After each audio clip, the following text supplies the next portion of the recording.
right, guys, welcome back. Happy people. Thank you guys for joining me on another video. If you are liking range time footage like that, make sure you smash that like button. Today, we're going to be talking about this beautiful gun right here. Yeah, let's make sure we show that it is empty and we are dealing with a safe firearm. Point away. All right, the Prodigy 4.25 19 DS. So that's a mouthful in itself. So what does that mean? Is this a 2011? No. If you're looking for that market of a 2011, there are the Staccatos, there are the Atlas, and there are a lot of those premium firearms. This is a production platform of that kind of firearm. This is built around the 1911 platform, which has been proven over years and years. Very nice, reliable firearm. They did build it around this right here, which is a double stack 9mm. 1911s usually are chambered in 45 and they're single stack. So that's why this is called the DS for double stack. First off, let's start from the front. We'll work our way to the back. This is a 4.25 firearm. Very nice and well-made firearm. It is black in color, and the coating on this is Cerakote. The barrel is a match grade bull barrel, which is usually found on those higher, pricier firearms. It does have some great features here. It's got forward and rear serrations for easy manipulation of the firearm. They're nice and aggressive, easy to go through. Front sight here is a fiber optic front sight, which helps to picking up your target and just get reacquiring your sight on secondary follow-up shots. Running down the top, we do have an AOS system. That is an agency arms system, and it's paired up with an optic by Springfield. This is from their line. This is the Hex Dragonfly.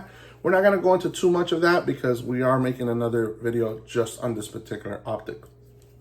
As you go through the back, you can see there the back sights are U-notched, which allow you to co-witness through the dot and pick up that fiber optic front post. It does have a skeletonized trigger and a skeletonized hammer.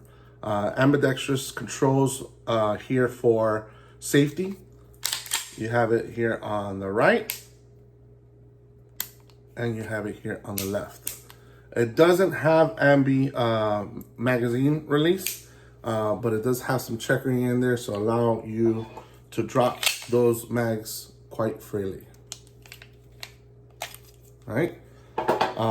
As we go through the grip, it's a modular grip system, which, I'm gonna go in a little bit more in depth on that, but great stippling on that, feels aggressive, kind of reminds me of the Hellcat feel, and you can change out grips if you wanted to, but very comfortable in hand. It does have that palm safety, so again, another added safety feature. When we go back up here in the front, it does have a rail, so you can pair it up with any light or laser combo that you might want. Big trigger guard in here, so if you run this like this or with gloves, you can manipulate your hands in there quite well. That trigger is that trigger from a 1911 that does break nice. Feels good, not a lot of take up, not a lot of mush. Wow, I like that. I want to say that it probably pulls in around 4 pounds, 3.5. I don't have a meter, so you're gonna have to just make believe that you know what I'm talking about. And it does have a little bit of a flaring. It doesn't have a magwell, but that's soon to be coming. And because there are so many markets out there of those 2011s, they kind of make parts and accessories. The aftermarket for this is quite well. All right, so we saw that it is a very nice gun. Feels good in hand. Weight on this, I think, is around 32 ounces, so it's comfortable out there. Shoots very flat. Slide is smooth. Not buttery smooth, but smooth. And I do overall like the way it works. There's some likes that I've found so far, some of the things that I don't like so far, and we're gonna get right into it. So a couple of dislikes that I don't like so far, right? One, is a little bit of the optic. I'm not saying it's a bad optic, not saying it's a great optic, it's just not my cup of tea. I train with a particular type of optic, and I do believe that I am going to be changing that. Because it's an agency arms plate or optic options, you can change it into the RMSC, the Venom, RMR, and a bunch of other ones that I believe that they offer plates for it. Plates are a little harder to find, but you can still find them available. Another thing I didn't like was when you got it out of the box, it didn't come with a hard case. Figuring that I paid upwards of like $1,500 for this, I thought it was a little bit on the premium type gun, not the $2,000 gun. You know, Xltactical does come with a bag, which is very similar, but the bag that this came with, kind of like the Hellcat, just a zipper bag. I wish it would have been a little bit more, but again, maybe that's just me being a diva. What I do like about the guns, forward serrations, very easy to manipulate. Again, slide is smooth. The fact that it's optic ready, I'm able to choose that. The rail is there. As you guys can see, I have an X300 paired up in there, and I think it fits quite well for this particular firearm. Trigger is smooth, very easy to manipulate, and just overall feels like a clean, crisp trigger. Beaver tail here allows me to choke up on the firearm, doesn't get any slide bite. So again, all that stuff is good. And then lastly, that grip just feels solid in hand. So performance. Again, if you're seeing this, you've probably not seen one video, you've probably seen two, you've probably seen 10. I think I saw around 50.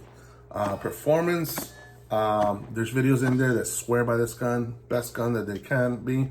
And there's a lot of videos, especially when this gun first came out, that called this gun a lemon. Oh man, it's broken, it's this, it's that, and whatever. What's my experience? As you guys can see from the footage there, I thought I had a lemon. I've experienced lemon type performance. You know, first couple of mags, I got, you know, jams. I didn't have good feeding firearm. Failure to go into full battery. I watched several videos, a bunch of them saying, well, you got to change the internals, you got to do this, and you got to do that, and you got to do a bunch of other things, right? And I just said, if I'm going to be paying close to $2,000 on a firearm, I just can't see myself doing the same thing that I do to Glocks. You get a Glock, you change the trigger, you change the sights, you change your gripping, you change this, you change that, and then $2,000 later, now you get the firearm. Why didn't you buy a $2,000 firearm when you wanted to do that? So I wanted to keep this as stock as possible. Don't get me wrong, I do always do upgrades for it and just things that I feel that can make the performance of the gun better. But as far as internally, I don't ever want to change that. So performance, you know, I did that particular first day, take it out with just 115 grain range ammo. I tried some of that PSA range ammo, see what it's looking like. It hasn't failed me in the past. On this particular day, this gun just wasn't feeding it. So was it the ammo? I'm not 100% sure. I got out there, I think through the first couple of rounds, I thought I had bought a bolt action 1911, which was terrible. I'll tell you, after the first 3 or 4 mags, re-lubed it again, and I usually lube this quite well. I run my guns a little bit wet. That's what she said. But, you know, I did say, let me lube it up a little bit more and just see if that helps it out. It did help it out. It brought out some of the kinks when it was performing. This was very fun to shoot. When it wasn't, it was a little bit frustrating. I could feel it in hand. I knew when that round didn't go through. And really what I was finding the most is that it was not fully going into battery. So I never really had like a jam, that failure to eject. It was really more failure to feed or full battery. So what does that mean? When a round was spent and it came back, just a little hair of that barrel was being protruded, and it wouldn't fully seat, so it wouldn't let that trigger to be pulled. So I ended up having to, bang it, right? See if it would go back into battery. That did fix it, but again, is that something that I'm going to continue to go to? I'm not 100% sure. On this particular trip, got 200 rounds out there. I want to say maybe it had 15 or so issues. Not the greatest when you talk about a low round count of 200. But I am going to be taking this back out to the range. You're going to have to stay tuned for part 2. I'll give you an update of where it's at. What are my thoughts so far on it? Not sold on it 100%. There's no returning it, but I do think that I'm going to talk about some of the things of why I felt comfortable buying this. And who knows, maybe the kinks get worked out, maybe they don't. We'll see. You're going to have to stay tuned for that. Again, this is the Springfield 4.25 Prodigy. Hopefully I could give you a little bit of insight on that. You're going to have to stay tuned for the next video to see what that update looks like then. All right.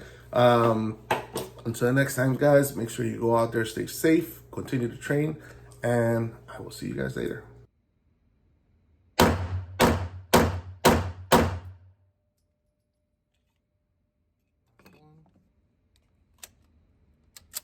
Head or mouth.